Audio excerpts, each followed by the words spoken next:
그리고 참 제가 지금 이제 말씀하시는 그거 저기 인터뷰 요 말씀에 대해서 이제 참고 말씀을 하나 드리자면, 사실은 제가 이제 부산법당에는 그림을 하나 그려놓으려 그래요.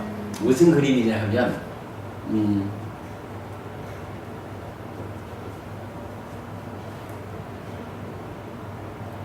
이렇게 그림을 그리고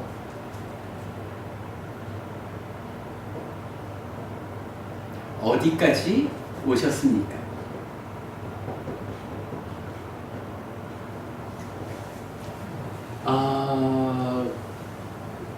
우리가 이제 그 깨달음을 두 단계로 설명하잖아요. 그래서 첫 번째 깨달음은 팔정도에 의해서, 즉 사념처 수행을 통해서 바른 삼매를 성취하면 여실직연한다라는 부분이 있잖아요. 존재의 실상을 있는 그대로 좀 무상고 무화로 본다. 첫 번째 깨달음의 길과 두 번째 깨달음의 길을 연결해주는 자리가 여실직연이에요. 존재의 실상을 보는 거야. 무상고 무화. 그러면 그러니까 원래는 깨달음으로 가는 길, 고멸의 길은 사마타 밑바사나라는 길이 있는 거예요. 그래서 여모 이탐 해탈 이렇게 나가는 거죠. 그런데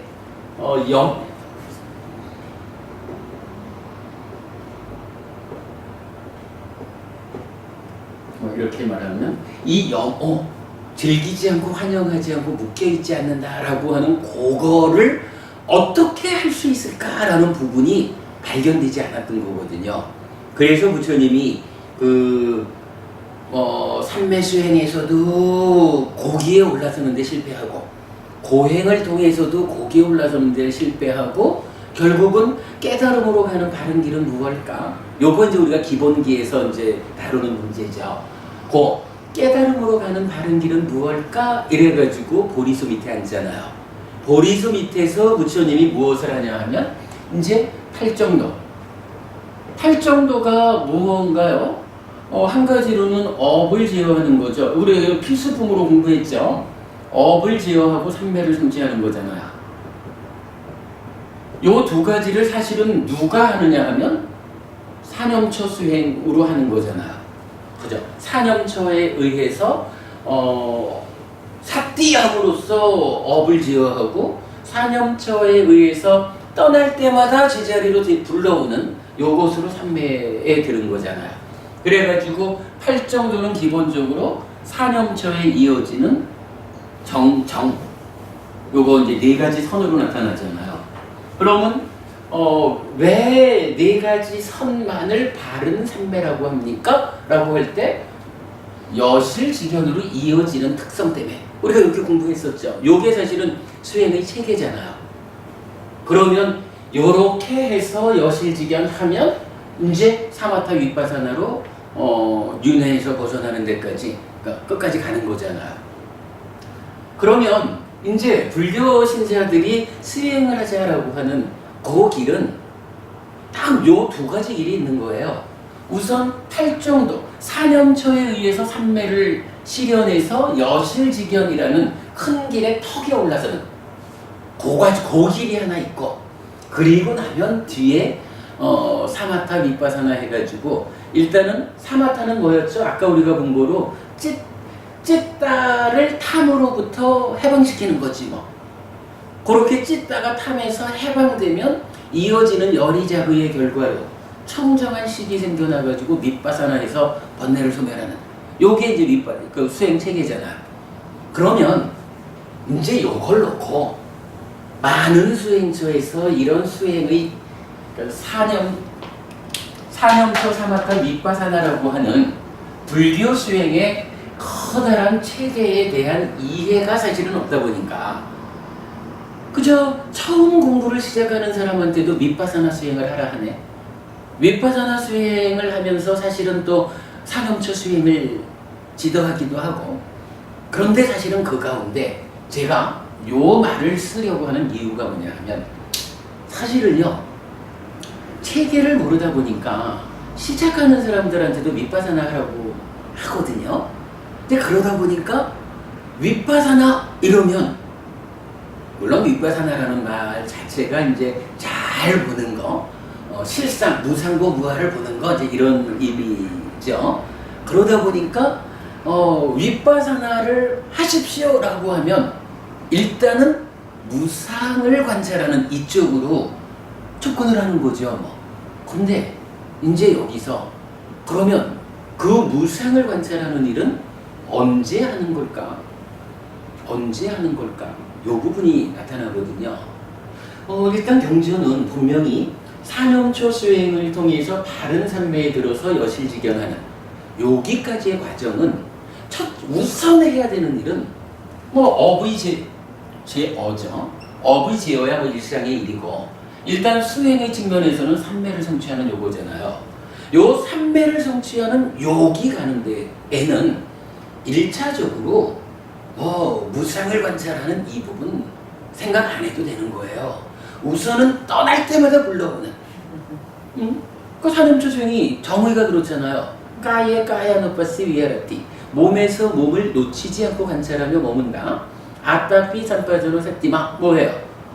삽디 나의 만호가 지금 어떠한 상황인지 발견해가지고 잘하고 있는지 못하고 있는지 당연히 호흡 수행할 때는 호흡 붙잡고 있으면 잘하는 거고 억만금을 갖다 준다 그래도 호흡 수행하는 사람이 호흡 놓치면 잘못하는 거지. 요거는 사실은 과정이 필요 없어요. 호흡 수행하고 앉는다는 순간에 옳고 그름의 판단은 정해진 거거든요. 호흡만이 옳은 거야. 그러면 삽디 나의 만호의 현재를 발견했더니 호흡을 보고 있으면 잘하고 있구나 그대로 유지하는 노력을 할 거고 호흡을 놓치고 딴짓하고 있구나 이러면 틀렸다라고 판단해가지고 잘못된 거 버리고 옳음으로 뒤돌아가는 거야. 호흡을 놓쳤구나 라고 발견되니까 알아차려지니까 망상 원위치 해가지고 호흡으로 뒤돌리는 오직 그 하나의 과정을 통해 가지고 삼매에 들어가는 일이 우선인 거예요. 이게 사념초 수행이 의미하는 거고 물론 이제 경전은 좀 더 이제 그 심화된 이야기로는 빤냐가 서가지고 무상고 무아를 볼 수 있어야 삼매가 더 공고히 되고 이렇게 나타나는 부분은 이미 성취된 삼매를 좀 더 강하게 해가지고 여실지견을 좀 더 잘하고 이 얘기니까 그거는 사실은 조금 뒤에 생각해도 되죠. 우선은 무상을 관찰하자 이런 부분 우리가 지금 생각을 안 해도 돼요. 우선은 나의 만호가 호흡이라고 하는 요 기준점 하나를 붙잡고 있느냐 놓쳤느냐 그것만 분명히 봐가지고 놓치면 알아차려 되돌리는 그것만이 사실 우리가 지금 할 일이라 그것에 의해서 삼매가 성취되면 그 성취된 삼매를 선이라고 하고 그때 비로소 여실지견에서 이후가 이어지거든요. 그러면 농담처럼 여쭤볼게요. 어부님께서 인터뷰 말씀을 하셔요. 대개 이제 윗바사나 수행하는 많은 부부님들이 인터뷰에 대한 관심이 많아요. 앉아서 수행하는 동안에 이런 현상이 있었는데요. 이런 거거든요. 근데 지금 이런 이야기로 보면 사실은 인터뷰할 게 없는 거예요. 내가 호흡을 보는 배를 보실지도 모르지. 이제 그동안 수행하신 거고 배를 본다라고 하면 나의 만호가 배가 일어나고 꺼지고 하는 요거를 잘 붙잡고 있으면 잘하는 거고 요거 놓치고 딴 생각하고 있다. 그러면 얼른 발견해가지고 얼른 삭제해가지고 배로 되돌리는 떠나면 되돌리고 오직 기준이 되는 배가 일어나고 꺼지고 여기에다가 일어나고 꺼지는 걸 일어남 사라짐에서 무상을 관찰한다 이거 아니에요. 오직 기준점인 내 만호가 무엇을 붙잡고 놓치지 않을 것인가 그거 한 가지에 의해서 요 놓치지 않는 일만 해내면 그래서 놓치지 않게 되면 그거를 담마 사마디 이래서 법의 삼매라고 해서 초선이 성취되는 거거든요. 나머지 그 이후 이야기는 지금 우리가 신경 안 써도 돼요. 그래서 제가 요 그림을 그려놓으려고 해요. 어디까지 오셨어요? 지금 저기 무상을 관찰하는 그 무상에 대해서 어떻게 관찰할까라는 요거를 질문할 만큼 오셨나요? 아니면 스님 제가요 자꾸만 놓치지요. 왜 이거 자꾸 놓치지요? 어떻게 하면 좀 안 놓칠 수 있을까요? 요거 하실 건가요? 왜 자꾸 놓치나요? 라고 질문하면 답이 명확하죠.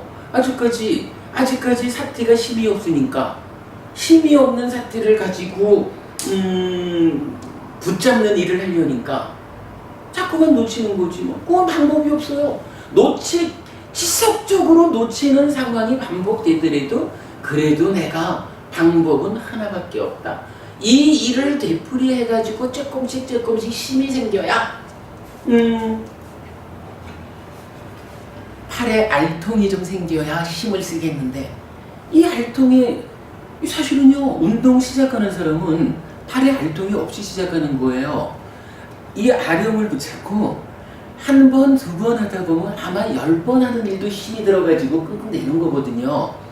그래도 그 10번 했더니만 팔이 아파서 못하겠어 이러고 아령 운동 중단하는 사람은 알통이 안 나올 거고 수행도 마찬가지죠.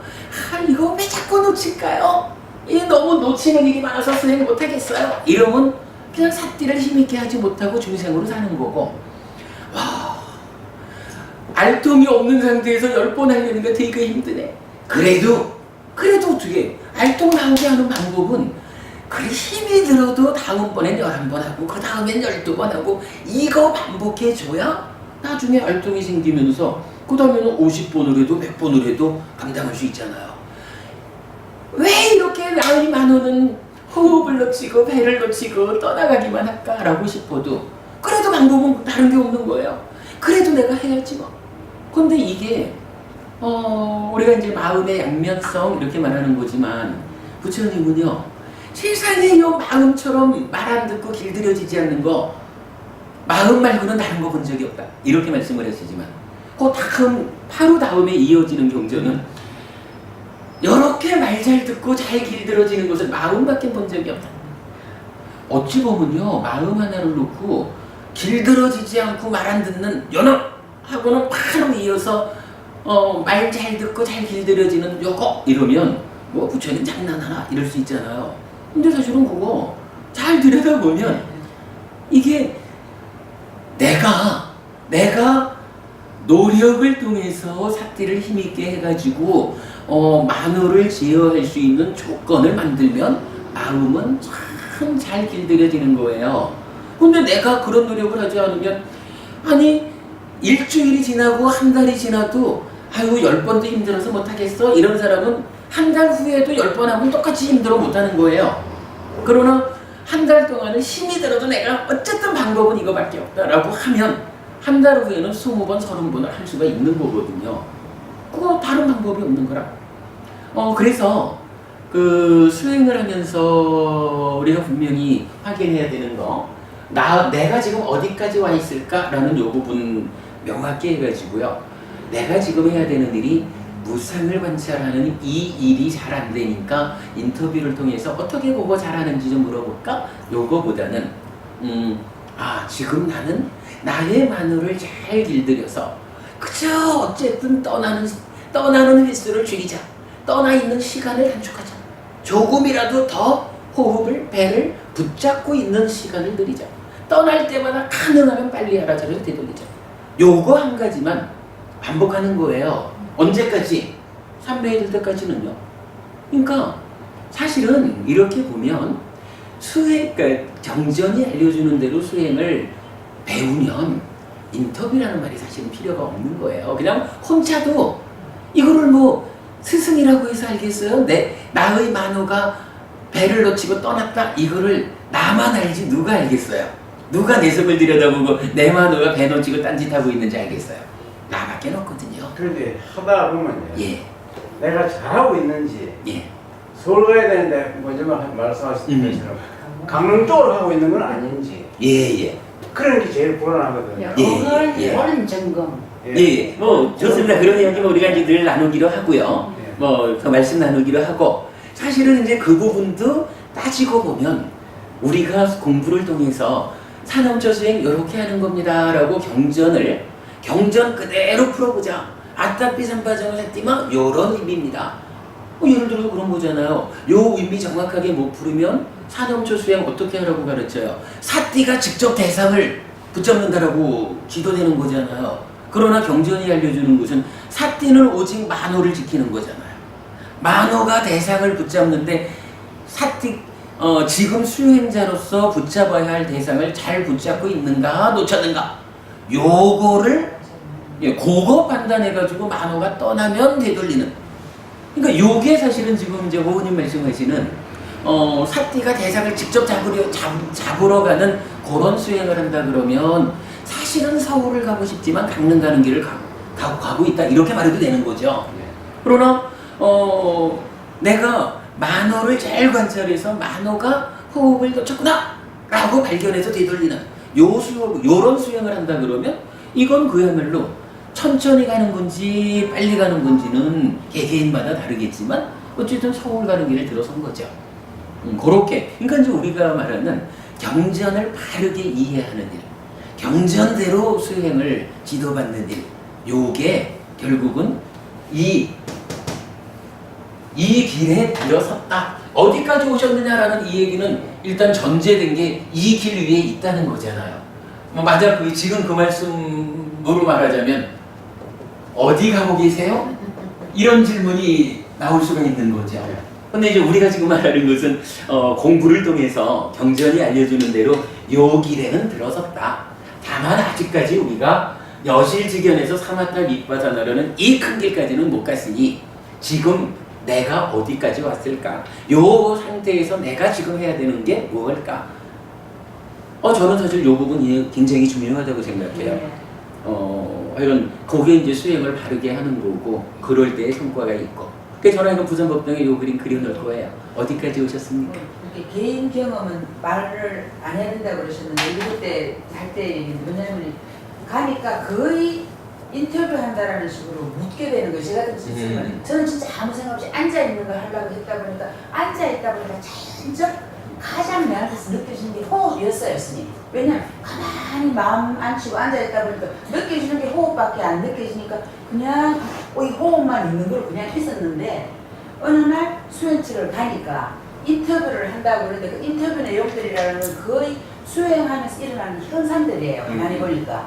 저도 그냥 가만히 있을 때는 빛도 봐봤고 봐봤지만 문득 스님한테 여쭤보는 게 뭐냐 하면 전반적으로 하이 뭐 빛이 보이는데 라든지 뭐 가슴이 답답했는데 무거웠는데 라든지 이런 얘기를 하고 그때 느낌들을 얘기를 하니까 그리고 무거운 거는 뭐 업이었다고 해주시는 스님도 있었고 뭐 빛이 보이면 그러니까 오히려 아무것도 모르고 그냥 갔더니 그런데 안 껴였는데 그렇죠. 모르니까 내가 지금 앉아있는 동안 무엇을 느껴서 스님에게 무엇을 인터뷰해야 될까 싶은 거 여기에 잡히는 거예요. 맞아요. 그래서 저는 이게 또 수행자가 그거 적으라 그렇죠. 그러잖아. 그런데 전부 다 제 경험을 얘기합니다. 그래서 이거를 모르니 그때부터 그거 잡히느라고 오히려 순일하지 않더라. 그 얘기 했었잖아요. 그래요. 그럴 수 있죠. 저는 그랬었어요. 제 경험은. 그래서 사실은 제가 느낄 때는 지가 제일 잘 알기 때문에 인터뷰가 필요 없다고 생각하는데 우리는 이제 스님들한테 여쭤보면 이 현상은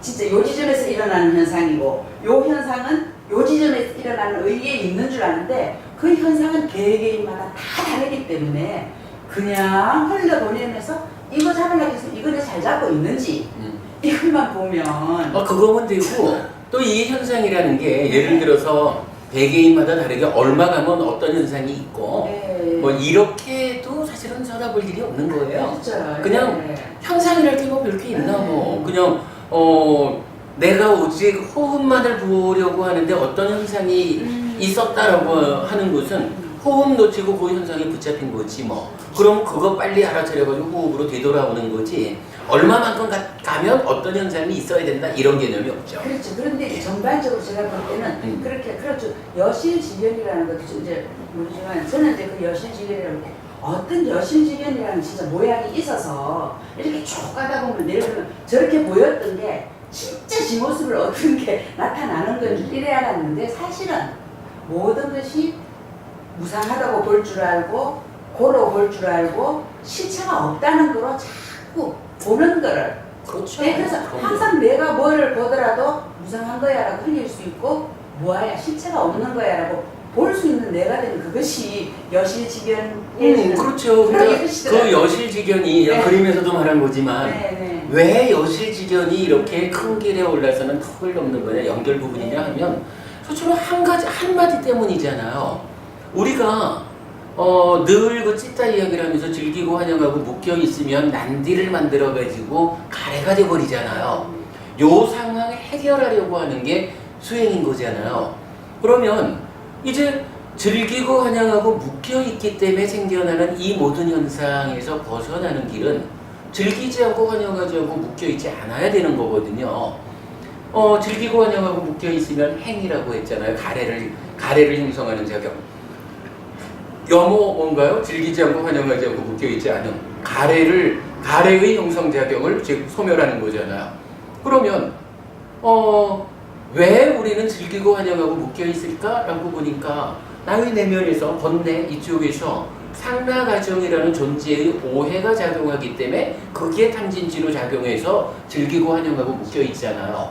요거 벗어나는 방법은 좀 그 정확한 말씀이에요. 어떠한 것이든 간에 그게 뭐 실제로 이거다 저거다 이런 문제가 아니라 내가 주목한 자의한 지금 대상이 된 요거가 이게 무엇다라는 문제를 떠나가지고 요게 나의 내면에서 작용하는 번뇌 때문에 요거는 상나가정적인 거, 요거는 좋은 거, 본질적인 거라고 그런 오해의 작용 때문에 그거를 즐기고 환영하고 묶여 있다는 거잖아요. 그거 안 하려면 방법은 사실대로 보는 수밖에 없는 거야. 오해했기 때문에 생겨나는 문제는 사실대로 보아서 참으로 무상고 무아인 것이야. 한순간도 자기를 유지하지 못하는 이런 무상한 거, 본질 아닌 요거를 내가 뭐 즐기고 환영하고 묶여 있을 것인가. 요렇게 접근할 수 있어야 즐기지 않고 환영하지 않고 묶여 있지 않는 거잖아요. 여실지견이라는 게 바로 그거. 즐기고 환영하고 묶여 있다라는 요 작용에서 벗어나기 위해서는 존재를 사실대로 볼 수밖에 없는 거라. 그 작업을 하는 건데 그게 사실은 어떻게 보면 내면에서 상의 문제 때문에 생겨나는 거니까 상에서 직접 작용을 해버리면 쉽잖아요. 근데 문제는 하여간 그 비유가 적절해요. 속옷을 벗으려면서 겉옷 안 벗고 속옷 벗지는 못한다고요. 가장 나의 가장 내면에서 작용하는 이 상의 병든의 문제를 어떻게 그 자리에서 직접 푸느냐고. 그러니까 그걸 풀기 위해서는 겉옷부터 벗어나가는 과정이. 그래서 아까 제가 아주 중요한 발견이다라고 말한 거, 파리유 띠따 찌따. 이 찌따가 탐진치에만 묶여 있는 줄 알았는데 알고 보니까 만호의 행이 있죠. 5가지 장애가 있으면 찌따가 거기에도 묶여 있네, 양쪽에 묶여 있네, 이런 부분에 의미를 두는 게 결국은 내면에서, 그러니까 내면이 조건이 돼서 생겨난 이 문제를 내면을 직접 풀어가지고 해결하는 방법이 부처님에 의하면 그게 안 되더란 얘기죠. 그걸 하려니까 겉에부터 풀어야 되는데 겉에부터 풀어가는 과정이 결국은 겉에부터 오더라도 하여간 즐기지 않고 환영하지 않고 묶여있지 않으려면 여실지견해야 되니까 어떻게든 여실지견하는 방법이 개발이 되면 그 일을 할 거고 그게 개발되지 않으면 못할 거죠. 그래서 이제 불교 수행이 결국은 산영처를 통해서 바른 삼매에 들고 바른 삼매에 들었을 때 바른 삼매라는 건 분명히 필수품으로의 정견을 갖고 있는 거니까 정견 자체가 무상고 무아라고는 이 견해잖아요. 그 견해 가운데 삼매에 들은 거기 때문에 바른 삼매고 그럴 때에 여실지견으로 이어지는 거잖아요.